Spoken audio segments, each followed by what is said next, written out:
Hello and a very warm welcome. I am Gushin Galan and you're watching Firstpost. In the next few minutes, I get you the top 50 updates from around the world, only here on Fast and Factual. Let's get started. We begin with the war in Europe. Ukrainian President Volodymyr Zelensky has said he was ready to return the captured North Korean soldiers to Pyongyang. However, in return, he has asked for Ukrainian prisoners held in Russia. Zelensky made the comment a day after Ukraine announced it had captured 2 North Korean soldiers in Kursk region. South Korea confirmed the arrest on January 9th. Russia has claimed to capture 2 more villages in eastern Ukraine, a place where its forces have been steadily advancing for months. First, it captured the village of Yanten in the eastern Donetsk region, and later it announced seizing the village of Kalinov in the northeastern Kharkiv region. Now to the war in West Asia. Israeli Prime Minister Benjamin Netanyahu spoke to US President Joe Biden on call. He updated the outgoing president about the progress in negotiations to achieve a ceasefire in Gaza. Biden also called for a surge in humanitarian aid under the ceasefire deal. This comes a day after Netanyahu announced that he sent a delegation of senior officials to Qatar for Gaza truce. Israeli forces carried out airstrikes in eastern and southern regions of Lebanon. The Israeli military said Hezbollah targets, including smuggling routes along the border with Syria on Sunday. The attack took place amid an ongoing ceasefire between Israel and Hezbollah in the country. Israeli forces said that they struck the targets that were being presented to ceasefire monitors as threats. Mexican President Claudia Sheinbaum has said she expects good relations and dialogue with US President-elect Donald Trump. She said that Mexico was free, independent and sovereign, and that it will never let other countries subordinate itself. This comes amid a war of words between the two leaders after Trump said he will rename Gulf of Mexico to Gulf of America after assuming his duties. Iran is set to hold nuclear talks with France, Britain and Germany later in the day. This will be the second round of talks over Iran's nuclear program in less than 2 months. Germany's foreign ministry said these are not going to be negotiations, but mere consultations, as earlier emphasized by Iran. The meeting will focus toward a diplomatic solution to the Iranian nuclear program. Croatia's President Zoran Milanovic has been re-elected in a runoff election on Sunday. He secured 74% of the vote, defeating his conservative rival Dragan Primorac, who received 25% of the votes. He described his victory as an act of people's trust in him.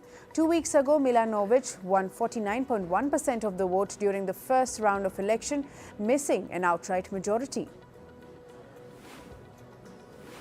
At least 12 people were killed after an explosion at a natural gas facility in Houthis-controlled Al-Baida province in Yemen. Over 100 people have also sustained injuries. Local authorities said the explosion took place near a market, contributing to the large number of casualties. As of now, the reason for the explosion is uncertain. Syria's rebel leader Abu Muhammad al-Jolani and Lebanese Prime Minister Najib Mikati pledged to build lasting ties. Al-Jolani said that he expected long-term strategic relations with the Lebanon. This comes after a Lebanese head visited Syria for the first time since 2011 following the ouster of former President Bashar al-Assad. In South Asia, at least 5 Naxals were killed in the Indian state of Chhattisgarh. The Naxals were killed in an encounter with security personnel in Bijapur district, while a joint team of personnel was also on an anti-Naxal operation. 2 security personnel were also injured in the incident. Weapons and related equipment were also recovered from the encounter site.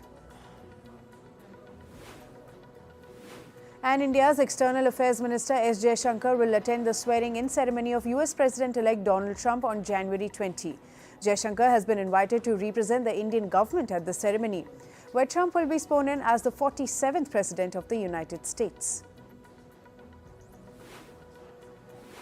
India is hosting the world's largest religious gathering, the Mahakumbh Mela in Uttar Pradesh's Prayagraj city. The 45-day Hindu religious fair began earlier today. The grand festival showcases India's rich culture and heritage and spiritual traditions. Special arrangements are in place for the safety of tourists and devotees. South Korea suspended President Yoon will not be present for the first hearing of his impeached trial because of safety reasons. The Constitutional Court has scheduled 5 trial dates starting January 14th to February 4.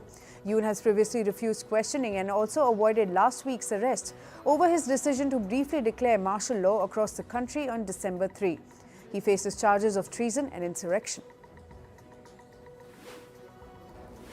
Anti-government protests broke out in the Serbian capital of Belgrade on Sunday. The demonstrators demanded justice for those killed in a train station roof collapse in Novi Sad city. The tragic incident that occurred last year killed at least 15 people. Citizens allege corruption behind the tragic incident. Protesters hit the streets blowing whistles and wearing badges, featuring a bloody hand as the protest movement's symbol. Nobel Peace Prize winner Malala Yousafzai urged Muslims to support efforts to make gender apartheid a crime under international law on Sunday. She asked Muslims to speak against the Afghan Taliban over its treatment of women and girls and also oppose its oppressive laws. Malala added that Taliban does not even see women as human beings. She made this statement at a summit in Pakistan. In climate news, the raging wildfires in California's Los Angeles region has claimed 24 lives so far. Authorities reported that 16 people are missing and the number is likely to go up. Officials also reported partial containment of 11% in Palisades, which eaten fires stand at 27%. Over 14,000 firefighters, aided by nearly 1,400 fire engines and 84 aircraft, are battling the blazes. Over 150,000 residents are still under evacuation orders. In southeast Brazil, severe landslides were triggered by rain in just an hour. Officials said 10 people have died and 4 people are missing. Temporary shelters have been set up for displaced residents as rescue operations continue. A state of public calamity for 180 days has also been declared. Weeks after Cyclone Chido devastated Mayotte, fresh flooding occurred in the French Reef. The territory, still recovering from December cyclone that killed 39, remains on red alert as a tropical storm approaches. Authorities are bracing for further damage in France's poorest department. India's capital, New Delhi, woke up to a blanket of dense fog today as the cold wave gripping northern India intensified. Temperatures have plummeted sharply in some areas, with the mercury touching 7 degrees Celsius. The drop in temperatures are accompanied by biting winds and drastically reduced visibility. The foggy conditions have also added to the capital's already deteriorating air quality.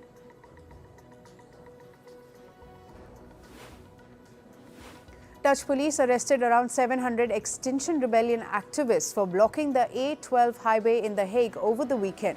Protesters demanded an end to fossil fuel subsidies, carrying banners reading, "We believe in life after oil." Police used water cannons to disperse the crowd, later releasing most detainees near the city's outskirts. On to business and tech news now. A trial has begun to decide if Apple abused its App Store dominance in the UK. Plaintiffs are seeking over $1.25 billion in damages. The complaint claims Apple broke UK and European competition laws by blocking other app stores on iPhones and iPads. It alleges 20 million users were overcharged due to Apple's ban on rival platforms. Apple's board opposed a proposal to end its diversity, equity and inclusion programs. The proposal from the National Center of Public Policy Research will be voted on at Apple's annual meeting on February 25. Apple maintains it is an equal opportunity employer with strong compliance. This contrasts with other tech companies like Meta and Amazon, which have reduced DEI initiatives. Facebook owner Meta and Amazon have scaled back their diversity policies. Meta is terminating its diversity, equity and inclusion programs covering hiring, training and supplier diversity.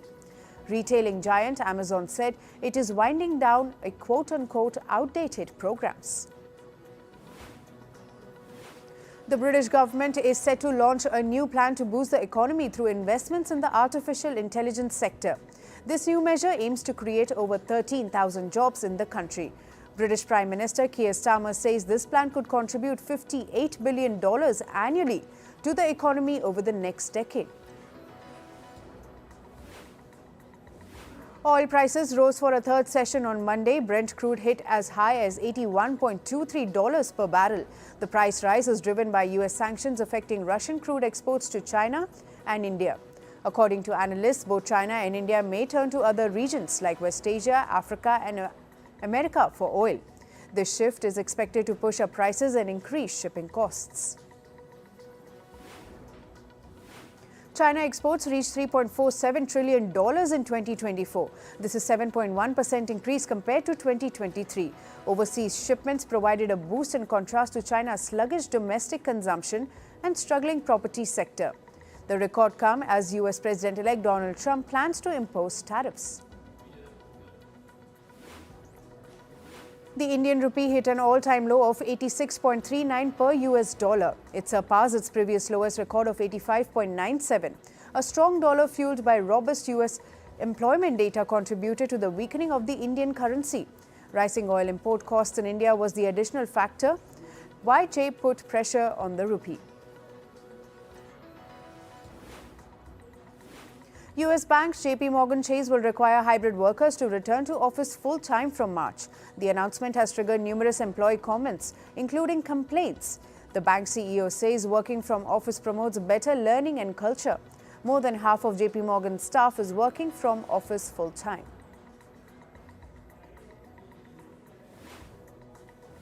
Chocolate maker Hershey said its chief executive officer will step down in 2026. Michelle Buck will retire on June 30th, 2026 after spending nearly 2 decades with the firm. Hershey's board has started looking for his replacement. Buck has been CEO of Hershey since 2017. Norway's Hydro has purchased the remaining 28% of battery recycler Hydrovolt from Northvolt for $6.79 million, taking its stake to 100%. Northvolt, Hydrovolt's joint venture partner, has been under Chapter 11 bankruptcy protection since November. Hydro plans to explore new partnerships to ensure Hydrovolt's long-term financing and growth. Moving to sports, and we start with cricket. Shreyas Iyer has been named the captain of Punjab Super Kings for IPL 2025. The top-order batter led Kolkata Knight Riders to victory last season. He was the second highest buy in the auction, priced at approximately $3.18 million. The 2025 Indian Premier League, or the IPL, starts in March. Shakib Al Hasan has been excluded from his Bangladesh's Champions Trophy squad. This is due to his illegal bowling action. Shakib is considered Bangladesh's best ever cricketer. He has already retired from Test format, and this expulsion from the Champions Trophy likely marks the end of his career in the 50 overs format. Afghanistan have announced their squad for the Champions Trophy. The 15-member squad will be captained by Hashmatullah Shahidi. Other notable players in the team are Ramanullah Gurbaz, Rashid Khan, Ibrahim Zadran. Afghanistan will make the debut in the tournament, which starts from February 19th. In football, Manchester United beat Arsenal on penalties in a FA Cup thriller. The match ended on 1-1 at the end of regular time at the Emirates Stadium. Joshua Zirkzee and Altay Bayender were the penalty heroes for United. United won the penalty shootout 5-3. Barcelona won the Spanish Super Cup by crush Real Madrid 5-2 in a nail-biting Clásico final in Saudi Arabia.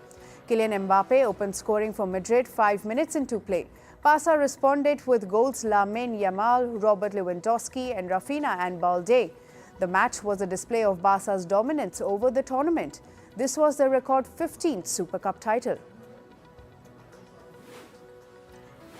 And the sports minister of the Indian state of Kerala says Argentina's Lionel Messi will likely travel to India this year. He will visit Kochi with Argentina's national team for an exhibition match in October. This could likely be untrue, as there aren't any scheduled international fixtures at the FIFA's calendar. In tennis, Greek tennis player Stefanos Tsitsipas has crashed out of the Australian Open. He lost 7-5, 6-3, 2-6, 6-4 to American Alex Michelsen. In the first round, the Greek, who was the runner-up in 2023, said his defeat was due to karma. Tsitsipas has struggled to get past early rounds in his recent tournaments. Women's world number 2 Iga Świątek has advanced to the second round of Australian Open. The Polish tennis star defeated Katerina Siniakova 6-3, 6-4 in straight sets. The match lasted for 81 minutes. Świątek will next face Rebecca Sramkova of Slovakia in round 2. The National Basketball League has postponed multiple games of the Los Angeles Lakers due to the wildfires that have caused widespread damage and killed at least 24 people. The Lakers' home games against Charlotte Hornets and San Antonio Spurs were cancelled. Lakers are also helping in relief efforts and are planning to host a donation drive. Former US Olympian Gary Hall Jr. lost his home and belongings to Los Angeles wildfires. The 50-year-old also has lost his 10 Olympic medals in the Pacific Palisades fire. His swimming pool, where he taught his children to swim, was also destroyed. Hall evacuated with the personal belongings and his dog. And finally, to the world of showbiz, Meghan Markle has delayed the launch of a Netflix lifestyle series With Love, Meghan. It was originally slated to premiere this Wednesday. The decision comes as Southern California grapples with devastating wildfires. A spokesperson for the Duchess confirmed that Markle chose to focus on relief efforts, emphasizing the need for compassion during such a critical time.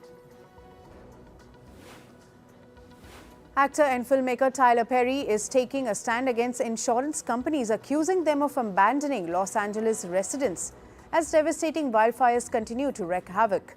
The blazes, which have claimed at least 16 lives and left many unaccounted for, have triggered outrage over reports of mass policy cancellations, leaving vulnerable homeowners without support. He condemned the industry for profiting from communities for years, only to withdraw when people in need helped them the most. Disney is celebrating box office success as Mufasa the Lion King surpasses $500 million globally, and Moana 2 edges closer to $1 billion mark. Mufasa, a prequel to the iconic Lion King story, has gained momentum internationally, with France and the UK leading ticket sales. Meanwhile, Moana 2 continues to soar, amassing $989.9 million worldwide. The heist thriller Den of the Thieves 2 Pantera has claimed the top spot at the North American box office with a $15.5 million opening weekend. The sequel follows Gerard Butler's gritty portrayal of an LA cop tracking down a diamond heist mastermind in Europe. While reviews from the critics have been mixed, audiences have embraced the high-octane action and suspense. Universal Pictures has announced updated release of dates for two of its highly anticipated animated films, Shrek 5 and Minions 3. The fifth installment in the beloved Shrek franchise will now hit theaters on December 23, 2026. Meanwhile, Minions 3 has been moved up to a summer of 2026. Both films are expected to be major crowd pullers, continuing the legacies of their respective franchises. Jaemin Hanso, an Oscar-nominated actor known for films like Amistad and Blood Diamond, has criticized Hollywood's systematic inequities. In an interview, Hanso revealed his ongoing financial struggles despite decades of critically acclaimed work. He attributed the disparity to racial biases that have limited his earning potential compared to his white counterparts. Sebastian Stan has revealed that portraying a young Donald Trump in the upcoming biopic The Apprentice has been one of his most demanding roles of his career. The film chronicles Trump's early years in business and his ascent to public prominence. Stan, best known for his roles as the Winter Soldier in the Marvel Cinematic Universe, admitted that the role pushed him out of his comfort zone. Andy Muschietti, the director of 2023's The Flash, says the film's inability to attract a wide range of audience demographics was a key factor in its underperformance. Muschietti pointed out that The Flash didn't appeal to all four quadrants of the moviegoers. This is men over 25, men under 25, women over 25 and women under 25. Despite a global box office haul of $271 million, 2023's The Flash ended up in a financial disappointment for Warner Bros. Saturday Night Live has unveiled its hosting lineup for upcoming episodes featuring Timothée Chalamet and Dave Chappelle. Chalamet will take the stage on January 25, doubling as the musical guest. This marks Chalamet's third time hosting SNL. A week earlier, on January 18th, comedian Dave Chappelle will host the show, joined by first-time musical guest Glorilla.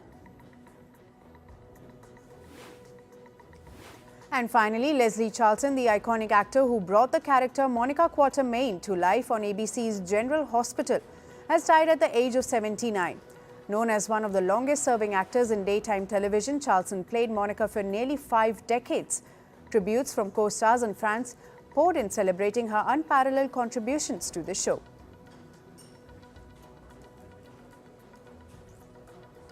That's all for today. Thank you for joining us. I am Gushin Galan and we'll see you right back here tomorrow.